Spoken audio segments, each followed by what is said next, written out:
Hi guys, now we are going to discuss about median and mode of a normal distribution. Let us consider x follows normal mu sigma square. Then what will be median of x and what will be mode of x?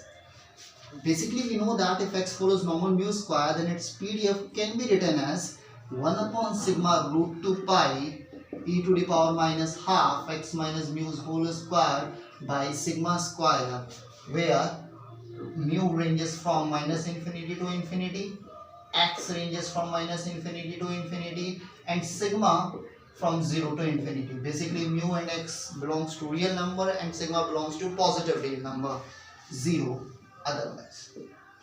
अगर x follow कर रहे हैं normal mu sigma square तो उसका PDF कुछ इस प्रकार दिखाया जा सकता है और हमें निकालना है इसका मीडियन और मोड क्या होगा। चलिए जरा समझने की कोशिश करते हैं। अगर मान लें कि इसका मीडियन m है तो m से आप क्या समझेंगे? बेसिकली मीडियन वो पार्ट होता है किसी भी डेटा सेट का जो उसको दो इक्वल पार्ट्स में डिवाइड करता है। यानी median is that point of data set which can divide the entire data set into equal parts. यानी कि अगर पूरे डेटा सेट 100% ऑब्जर्वेशन होल्ड करते हैं तो 50% ऑब्जर्वेशन की वैल्यू इस m से छोटी होगी और 50% ऑब्जर्वेशन की वैल्यू इस m से बड़ी या बराबर होगी। यानी बराबर का केस भी लिया जाता है।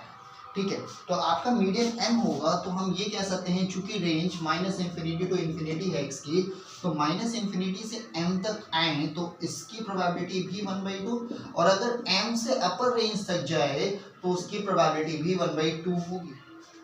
ठीक है, यानी दोनों की वैल्यू से। आइए जरा इसके विषय में सोचने की कोशिश करते हैं। अब हमें एक चीज तो पहले से पता है कि भैया अगर इस पूरे पीडीएफ के फ्रेम में देखें तो म्यू का बड़ा इंपॉर्टेंट रोल है। म्यू इसका मीन है और सिग्मा स्क्वायर इसका वेरिएंस है। अब ये जो मीडियन होगा वो म्यू से या तो बड़ा होगा, बराबर होगा या छोटा होगा। बराबर हो तो कोई दिक्कत नहीं है, लेकिन बड़ा या छोटा का केस लेते हैं।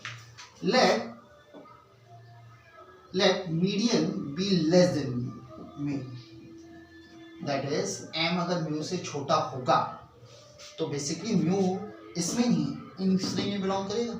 यानी m to infinity F x D x की वैल्यू आपकी 1/2 होगी और चूंकि मीन म्यू से छोटा है तो आप इसको लिख सकते हैं m mu f x D x plus mu to infinity F x D x by using property of finite integration, है ना। ठीक है, अब जरूरी नहीं है कि मीडियन मीन से छोटा, मीडियन मीन से बड़ा भी हो सकता है और अगर मीडियन मीन से बड़ा होगा तो फिर म्यू यहाँ इस वाली रेंज में आएगा। तो जरा दिमाग लगा के सोचिएगा, मीडियन मीन से छोटा यानी अगर m लेस देन म्यू लीजिएगा तो इस इंटीग्रेशन को पकड़िएगा और अगर m ग्रेटर देन म्यू लेंगे तो इस इंटीग्रेशन को पकड़ेंगे। आइए इस केस के बारे में चूंकि हमने बात कर ली है तो आइए जरा समझते हैं। यानी आपके पास ये केस तो आ गया। अब जरा इसके बारे में सोचते हैं। Mu to infinity F x D x को क्या लिख सकते हैं आप? 1/2 है, सॉरी इसकी वैल्यू कितनी आएगी? Mu to infinity 1 upon sigma root 2 pi e to the power minus half x minus mu square by sigma square dx। ठीक है, और अगेन अगर हम जैसे पीछे लेते हुए चल रहे हैं कि x minus mu by sigma को अगर z मान लें तो x is equal to mu plus sigma z, तो dx is equal to sigma dz। और रेंज अब जरा ध्यान दीजिएगा, यहाँ पे माइनस इन्फिनिटी से रेंज नहीं ना करिए, म्यू से रेंज कर रहा है। तो अगर x म्यू की तरफ जा रहा होगा तो z आपका 0 की तरफ जाएगा। यानी x अगर लोअर लिमिट म्यू लेगा तो z mu minus mu 0 attend करेगा और अगर x इन्फिनिटी की तरफ जाएगा तो z भी इन्फिनिटी की तरफ जाएगा। समझ में आई बात? ध्यान दीजिएगा, अगर x म्यू की तरफ जाएगा तो z 0 की तरफ और x इन्फिनिटी की तरफ जाएगा तो z इन्फिनिटी की तरफ। यानी ये पूरी जो वैल्यू है वो basically 0 to infinity 1 upon sigma root 2 pi e to the power minus z square by 2 और ये क्या आ जाएगा? Sigma dz simply. और जब आप देखेंगे तो सिग्मा से सिग्मा कैंसिल आउट होगा। 1 अपॉन रूट 2 पाई को अगर बाहर कर दें, 1 अपॉन रूट 2 पाई को बाहर करें तो ये वैल्यू आ जाएगी 1 upon root 2 pi minus 0 to infinity e to the power minus z square by 2 dz। Again gamma function, यानी यहाँ पे आप z की जगह 0 लिख सकते हैं। तो जब z की जगह 0 लिखेंगे और चूंकि ये 0 टू इन्फिनिटी है तो गामा फंक्शन में यह हमेशा लिखेगा 0 to infinity z to the power n e के power minus z square minus a z square dz की वैल्यू होती है gamma n plus 1/2 upon a के power n plus 1/2। Basically minus infinity to infinity की value होती है, ठीक है। लेकिन अगर 0 टू इन्फिनिटी करेंगे तो इसके साथ 1/2 कर देंगे बस, यानी 1/2 का प्रोडक्ट लेंगे। यही बात जब आप इसमें लगाएंगे तो 1/2, यानी गौर से देखिएगा, इस वैल्यू को अगर ढंग से देखिए तो ये वैल्यू आ जाएगी आपकी 1/√2 पाई 1/2 गामा। ढंग से सोचिए, गामा 0 प्लस 1/2 अपॉन ए की जगह 1/2 है तो 1/2, 0 प्लस 1/2, 1/2 से 1/2 यानी 1/√2 पाई 1/2 पाई अपॉन 1/2 के पावर 1/2। रूट पाई से रूट पाई कैंसिल, 2 से √2 कैंसिल, यानी इस पूरे की वैल्यू आएगी 1/2। अब उस वाली इनइक्वालिटी में रखिए जहाँ पे हम लोगों ने लिखा था कि यार ये mu to m f x m to mu f x D x plus mu to infinity F x D x की वैल्यू 1/2 थी। तो जब इसकी वैल्यू हमने सॉल्व करके देखा कि ये वैल्यू ही 1/2 आती है, तो इसका मतलब है कि इस पूरे की वैल्यू 0 आएगी। और ये 0 तभी आ सकती है क्योंकि एफ एक्स नॉन निगेटिव है, तो ये 0 तभी आ सकता है जब एम की वैल्यू म्यू के बराबर होगी, ठीक है। हमेशा देखिएगा क्योंकि f x non negative function है, that could be written like this, तो m is equal to mu होगा। और अगर m is equal to mu होगा तो हम लिख सकते हैं इसे, यानी मीडियन भी म्यू के बराबर होगा। और अगर आप उल्टा केस लें, यानी पहले वाली इंटीग्रेशन में जाए जहां मीडियन की वैल्यू मीन से बड़ी होगी, तो उसमें भी सेम फॉर्म यूज करेंगे, यानी मीडियन और मीन दोनों ही मीन म्यू के बराबर आ चुका है आपके पास, यानी मीडियन और मीन दोनों ही वैल्यू म्यू के बराबर है। अब जरा दिमाग लगाते हैं मोड के लिए। अगर समझते हैं जरा, मोड जो होता है बेसिकली वो मोस्ट फ्रीक्वेंट टर्म होता है। अब जरा दिमाग लगा के सोचिए, अगर कोई टर्म मोस्ट फ्रीक्वेंट है तो मोस्ट प्रोबेबल भी तो होगा भाई, जो सबसे ज्यादा बार आता होगा उसके आने की संभावना भी तो सबसे ज्यादा होगी, क्यों। और अगर वो मोस्ट प्रोबेबल टर्म है और चूंकि एफ एक्स एक प्रोबेबिलिटी फंक्शन है, तो भैया बेसिकली मोड वो वैल्यू होगी जो एफ एक्स को मैक्सिमाइज करे।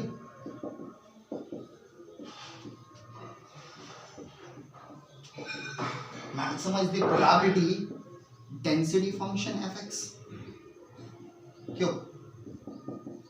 तो अगर मैक्सिमाइज की बात है तो मैक्सिमाइज में आपने पढ़ा होगा कि किसी भी पॉइंट पे एफ एक्स मैक्सिमाइज होने का मतलब है by using principle of maxima कि अगर आप f dash x is equal to 0 करें और यहाँ एक्स इज इक्वल टू एक सर्टेन वैल्यू निकाल ले और फिर f double dash x is equal to को चेक करें इसी वैल्यू एक्स पे, और अगर ये निगेटिव आए तो एक्स इज इक्वल टू, मान लेते हैं एक्स इज इक्वल टू के वैल्यू आया तो एक्स इज इक्वल टू के मैक्सिमा होगा, और अगर ग्रेटर देन 0 आया तो एक्स इज इक्वल टू के आपका मिनिमम होगा। That is what we actually know from principle of maxima and minima. That is what we are going to use over here. However, एक चीज समझते हैं इस केस में, और भी थोड़ा दिमाग लगाना है, इतना भी आसान नहीं है। आइए जब देखते हैं तो भाई एफ एक्स आपके पास क्या है, 1/σ√2 pi e⁻⁻½ x minus mu whole square by sigma square. चूंकि एक्सपोनेंशियल फंक्शन है इसलिए डिफरेंशिएशन इतना भी आसान नहीं होगा, इसलिए पहले लॉग ले ले। तो अगर लॉग एफ एक्स ले ले तो यहाँ पे क्या हो जाएगा, ये दो पार्ट्स में लॉग ऑफ दिस यानी log this plus log this, यानी 1/σ√2 पाई को 1/2 पाई सिग्मा स्क्वायर की पावर 1/2 भी लिख सकते हैं। और जब इसका लॉग लेंगे यानी log e⁻⁻½ x minus mu square by sigma square लेंगे तो लॉग से एक्सपोनेंशियल कैंसिल आउट होगा और आपके पास सिंपली केवल पावर का टर्म आ जाएगा। आपने पढ़ा होगा लॉग e के पावर x बेस ई जब लेते हैं तो वो x के बराबर ही होता है।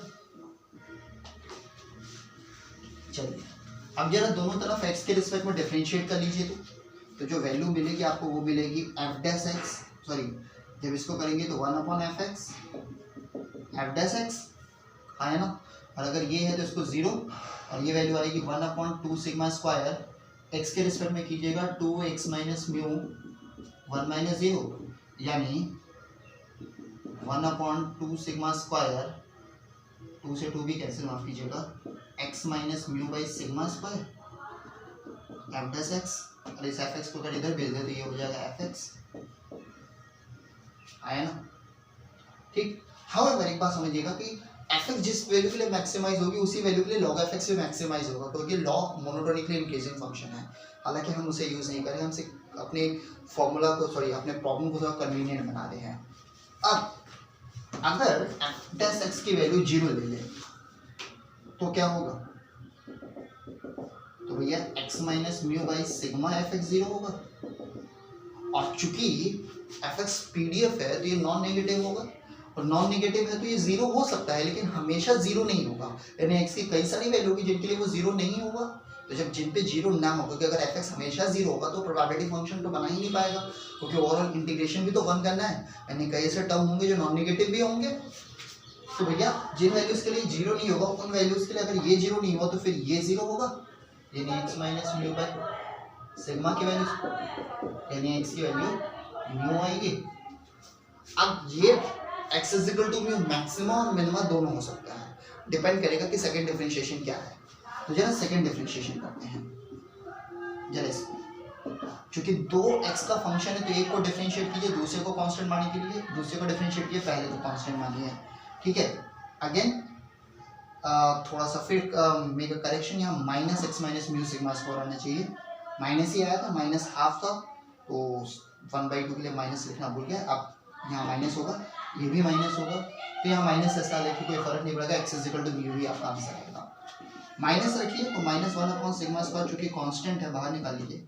अब x माइनस म्यू को अगर डिफरेंशिएट करें तो 1 माइनस 0 एफ एक्स, और दूसरी वैल्यू क्या होगी, x माइनस म्यू रखिए और एफ एक्स को जब डिफरेंशिएट करेंगे तो f dash x, and that could be. चलिए अब अगर हम यहाँ पे x is equal to mu रख दे तो भाई 1 सिग्मा स्क्वायर ये एफ ऑफ म्यू आएगा, और ये जो वैल्यू होगी जैसे x की जगह म्यू रखेंगे ये टर्म 0 थी, पूरा टर्म 0। अब चूंकि x की जगह म्यू रखिए कुछ भी रखिए, ये चूंकि डेंसिटी फंक्शन था तो अगर आप रेंज की विद इन रेंज की कोई वैल्यू रखते हैं तो ये हमेशा नॉन नेगेटिव होगा, यानी ये कभी भी नेगेटिव तो नहीं बनेगा, चाहे म्यू की वैल्यू कुछ भी हो, मिनिमम 0 होगा। यानी अगर ये नॉन नेगेटिव है, सिग्मा स्क्वायर नॉन नेगेटिव है, तो ये पूरा का पूरा टर्म, ये वाला टर्म नॉन नेगेटिव होगा, और चूंकि बाहर माइनस है यानी ये ओवरऑल टर्म नेगेटिव आएगा, यानी f double dash x is negative. That means x is equal to mu पे एफ एक्स मैक्सिमाइज होगा, और x is equal to mu पे एफ एक्स मैक्सिमाइज होगा, यानी x is equal to mu ही आपका मोड भी होगा, यानी यही वैल्यू आपके मोड के लिए भी आएगी, ठीक है। पिछली वाली क्लास में ध्यान दिया था कि बीटा 2 की वैल्यू 3 और गामा 2 की वैल्यू 0 आई थी, जिससे पता चला था कि एफ एक्स सिमेट्रिक है। वहां से भी आप ये कमेंट कर सकते थे कि भैया अगर मीन म्यू है तो मीडियन और मोड भी म्यू होगा, तो यानी समझिएगा नॉर्मल डिस्ट्रीब्यूशन अपने मीन के अबाउट में सिमेट्रिक होता है, और ये हमेशा रखेगा। कोई भी डिस्ट्रीब्यूशन अगर अपने मीन के अबाउट में सिमेट्रिक होता है तो उसके क्या क्या फायदे हो सकते हैं, ठीक। कुछ थोड़े बहुत क्रॉस सेक्शंस के बारे में सोचेंगे, कुछ और प्रॉब्लम्स भी लेके आएंगे। मोस्ट इंपॉर्टेंट टॉपिक पढ़ना है अभी, that is the standard normal variate, उसके बारे में आगे की क्लास में